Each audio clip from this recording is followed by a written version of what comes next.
And welcome back, ladies and gentlemen, Knights Revenant, the High Elves, the Dark Elves, the Dwarves, and today, I think we need to give a special shout out to the Barbarians. Let me tell you people, you know what you're watching right now? You're watching AHN, Arnold Howlnet News, the only news you'll ever need, because why? Because you have no other choice. People, I need to get strapped in because we have our new Fusion event confirmed for February, a bunch of other champions as well, and a 2x Void event. Woo, that you guys want to make sure you get locked and loaded. Hopefully your hoarding has been going strong because we might need to be opening some of those soon. And you know, listen people, I'm a generous emperor of the video gaming realm here. If you're a new player coming to Raid Shadow Legends, use my link down below in the video description. Listen, they call me Tayrail Swift for a reason because I have so many Tayrails, I should just be giving them out myself, my own roster. And of course, you can use that QR code up there as well for convenience. And you know what? As you progress in Raid, you'll also be granted Rector Draft. But this is what we need to focus on right here, right now. We have the new February Fusion Champion, two other new champions we're going to discuss, and the 2x Void Shard event. You ready, people? You better be ready because we're rolling. So here we go. Esme the Dancer, February Fusion Champion. Player has announced a new fusion starting on Monday. This will be a fragment collector event, meaning we will be gathering fragments from events rather than collecting champions. Listen. This is gonna be my third fusion. I've been like really trying to focus on Noel's the first. A lot of learning lessons from that one, wallet lessons, I should say. And then Mad Hatter was a lot easier for me. And I'm hoping with all those lessons and experience now, we'll be getting these fusion events with precise efficiency and strategy. And as I come across the deets on what tournaments and events are happening, we'll try to make a video and say which ones we should do. Gary, when do we find that out? Figure it out. Anyways, moving on. Esme the Dancer will come alongside a partner champion, Modo of the Peal. I think it's supposed to be Pearl, right? Modo of the Peal, okay. I guess, yeah, okay, it's Modo of the Peal. I thought it was Pearl for a second. All right, as expected this time of year, Valentine's Day around the corner, it is very typical for players to release a pair of champions. Let's check out the Esme the Dancer Fusion announcement. Here's what we got. Hey, folks. On Monday, February 10th, we're planning to launch a champion fragment event for a new champion, Esme the Dancer. A barbarian legendary support force character. She's going to be a versatile support champion who brings valuable utility to both the PvE and the PvP, offering a mix of buffs and debuffs when paired with Modo of the Pearl. Yeah, see, is it Pearl or Peal? I don't know. See, they even don't know, it seems like. She unlocks even greater benefits for the team. Let's just go straight to the kit down here. We have Esme the Dancer skills, the Blade Juggler. Basic ability, 50%. It's increased attack buff and all allies for one turn. That seems nice, right? On a basic, just keep pumping that damage out there for the team. But we have the Earth Dancer, cooldown of 4, people. You know how to count to that 1, 2, 3, 4. Listen, you learn something new every day, as I say. Attacking all enemies. But I need more than that. Has a 75% chance of placing a 25% weakened debuff and a block buffs debuff for 2 turns. Cool, but I need more, even though I know I shouldn't. Also decrease the turn meters of all enemies by 20%. And if Modo the Peal, I'm pretty sure it's P-E-A-L, not P-E-A-R-L, is on the same team. You can steal 20% of each enemy's turn meter instead, just like you guys steal my heart. Aw. But no. I need more. Let's go to this. This is probably the first like real highlight thing. Yeah, being able to steal turn meters, cool. What if you could steal buffs? Blessings of the Sand, cooldown of 5 turns. Place a 50% increase accuracy buff. When I first played this game, I was like, accuracy's stupid because it's stupid in other games. Not here, baby. Accuracy's very important in this game to make sure you get those debuffs on, you know, with ease. And 30% increase speed buff on all allies for 2 turns, and you have a 75% chance of removing all buffs from all enemies. But wait, what if you have Modo of the Peal? If they're on the same team, you have a 75% chance of stealing all the buffs from all enemies instead. I mean, buff dispel's cool, but if you can keep it for yourself, even better. But hold on, we have beguiling moves, passive ability, cooldown of 1 turn here. Whew. Here's what we have.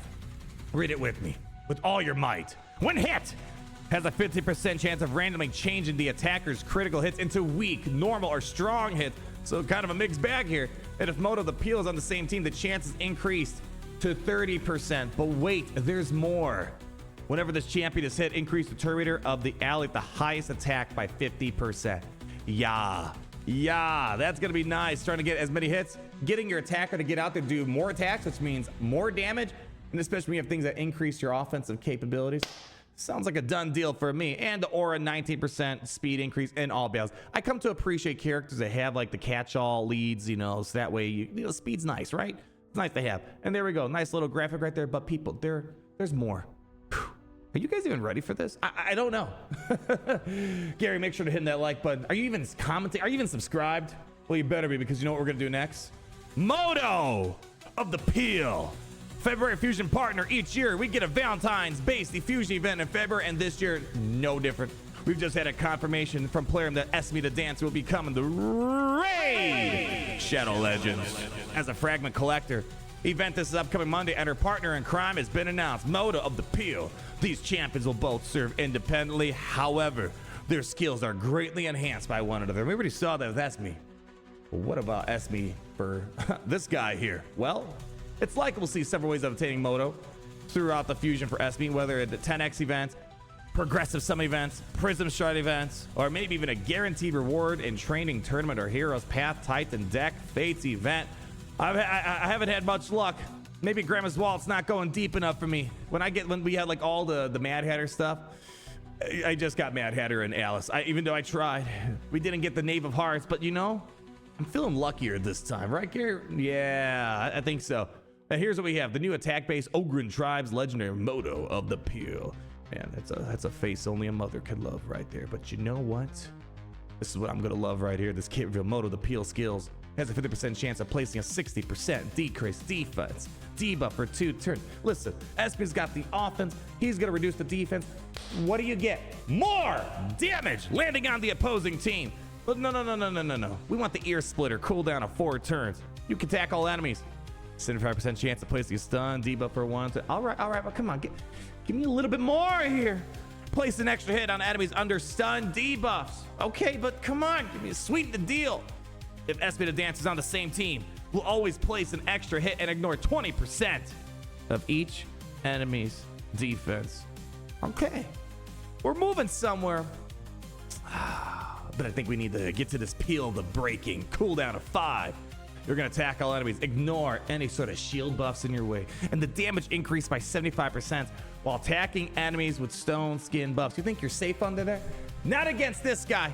If this attack removes 1 or more stone skin buffs, you grant this champion an extra turn. Listen, he's gonna huff, he's gonna puff, and he's gonna blow your stone skin down. You better believe it. But what about the unique, the passive here? Beloved companion. Whenever this champion kills an enemy, place a stun debuff on the enemy with the highest turn meter for 2 turns. Occurs once per skill. If this guy can literally land some good hits, this could be useful. And if Esme the Dancer is on the same team, this champion skills will ignore 50% of the enemy's resistance. Also, if Esme the Dancer on the same team places an intercept stack on this champion at the start of the turn, and another plug and play type of lead increases ally attacks in all battles by 30%. Now listen, you know, what's better than 1? 2. What's better than 2? 3. We got a third champion. We got to talk about a new Unity champion that we have coming to Raid Shadow Legends.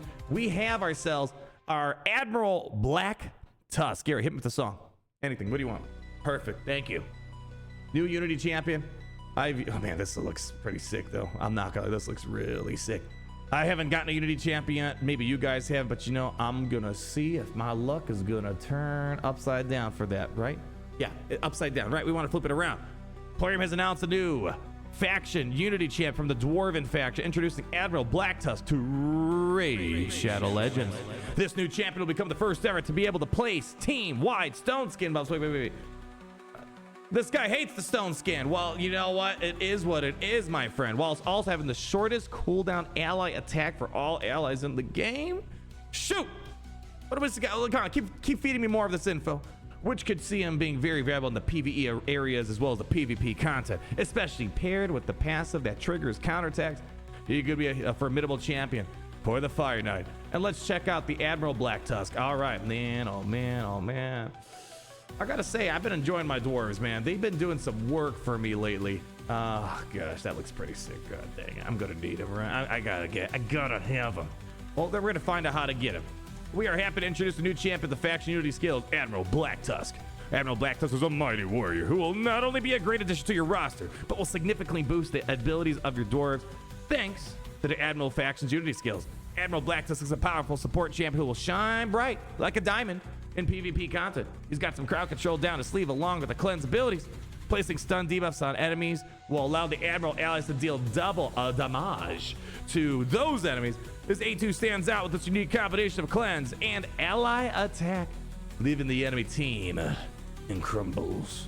Moreover, Admiral Blacktusk will be able to place Stone Skin on all of his allies via Dwarves Unity, making him a first-of-a-kind champion with such abilities. Okay, well, people, buckle in!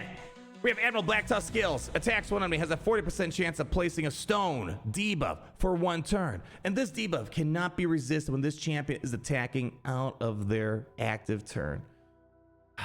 That's what I like to see. But, I mean, if you're gonna make me go the distance for this guy, I need to see more. What about a cooldown of 6 on Captain's orders? Removes all debuffs from all allies. Bada bing, bada boom. We got a cleanse in the room.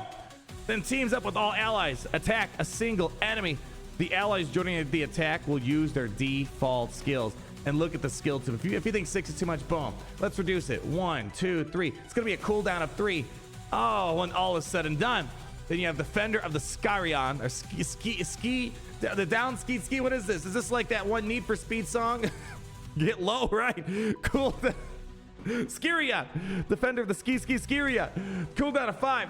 Remove all buffs from the target enemy and places a stun debuff on them for 2 turns. Fills this champion's turn meter by 50%. Fills this champion's turn meter by an additional 10% for each buff removed from the target. Oh! And here's the whole point of Unity. Unity meant to unify the faction. Wow. Sometimes my IQ is so massive. I don't know how I do it.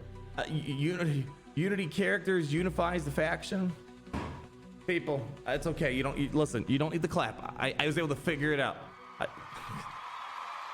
Calm down. Thank you. I appreciate it. Where was I? So what does it do? If you have 1 dwarf ally, the buff removal and stun debuff cannot be resisted. Cool, but what if I have 2 allies? Resets the cooldown of the skill when an enemy is killed while under a stun debuff placed by this champion. What if I had 3? Come on, you gotta sweeten the deal again. Allies deal double damage to targets under stun debuffs placed by this champion. All right, okay, sounds like a deal to me. And then as you upgrade it, you'll reduce that cooldown even more. But we're not done yet. We have a passive here, and we got some more Unity going on here. Uniter of the Dwarves passive. Allies of counterattack whenever they lose 10% or more of their max HP from a single hit.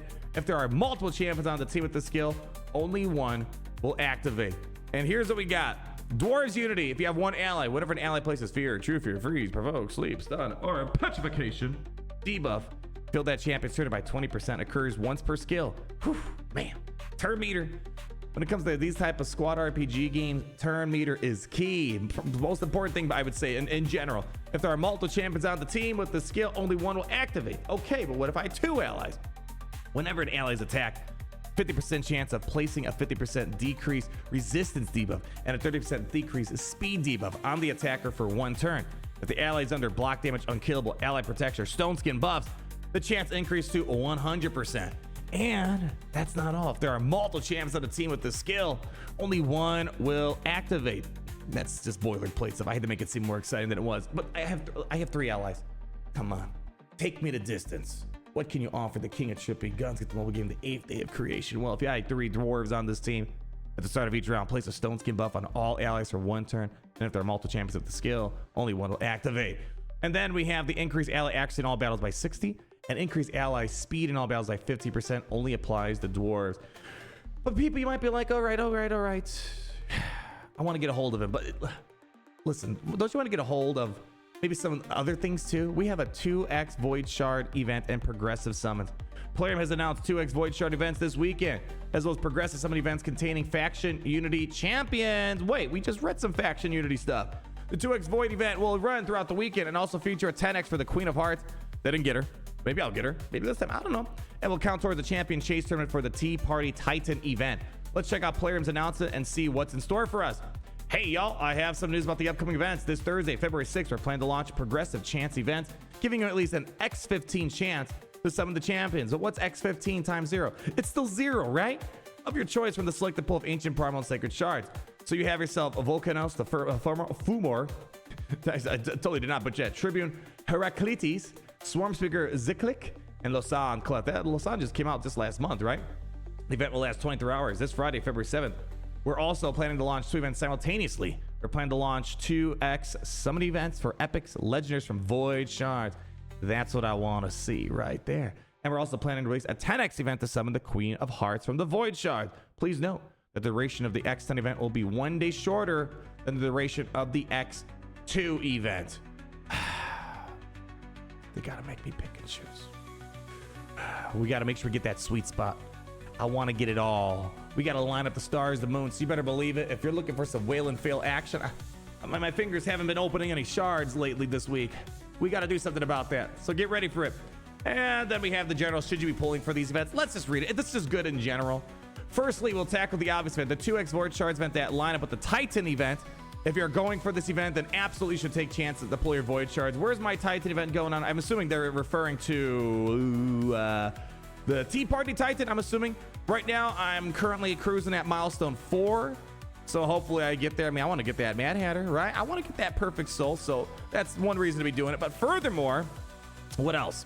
If you're going for the event, you absolutely should take your chance and pull the Void Shards with double rates. Although we do have a fusion coming up on Monday, which will most likely contain a minimum of 2 different summon events. And that's the kicker right there. So if you're short on shards, you may opt to hold off for that reason if you're not doing the Titan event. So doing the Titan event, yeah, go for it. Not doing the Titan event, hold off, it seems like, because that's the thing. It's like always finding the right time to upgrade the champions, open shards. I've turned into a hoarder in this game. Ever since the fusion, it's like, oh, I'm waiting for the right event. And so you got to make sure, because with limited resources, you need to capitalize on the proper time. And as for the Progressive Summons event tomorrow, the fusion is the real blocker here, as saving your ancient shards is usually very smart for champion chase tournaments during fusions, while saving sacred shards for summon rushes can make acquiring points much easier. That being said, however, this is a great opportunity to get your hands on an incredibly powerful champion that will excel your account's potential. All the faction units can be great options. However, the standout would be Volcanos Fumor and Lasal Kaleth, which I didn't get last month, with the latter arguably having the best skill in the game with his A2. So that's what we got, people. 2x events. We have our Admiral Blacktusk. We have ourselves Modo of the Peel. And we have ourselves Esme the Dancer. There's a lot of stuff going on in Raid Shadow Legends. This is just the beginning of this month, my friends. And we just had an update recently, right? And there's more to come. So that means, people, if you are a new player, it's time for you to sign up right now. Use that link down below in the video description dungeon. And there's that QR code of mystical knowledge up above. If you want to scan it with your holopad, get yourself a Tayrel. Let's get you locked and loaded for the start of this. And as you progress more in Raid, we're going to give you the epic champion, Rector Dwarf. Thank you for stopping by. I'm looking forward to seeing what we can do this month, my friends. And until we meet again, you're going to hit that like button, right? Comment down below, subscribe so you're not missing a thing. And the most important thing is always remembering how it's great to be in the Empire today. Oh, it's great to be in the Empire today. The sun never sets.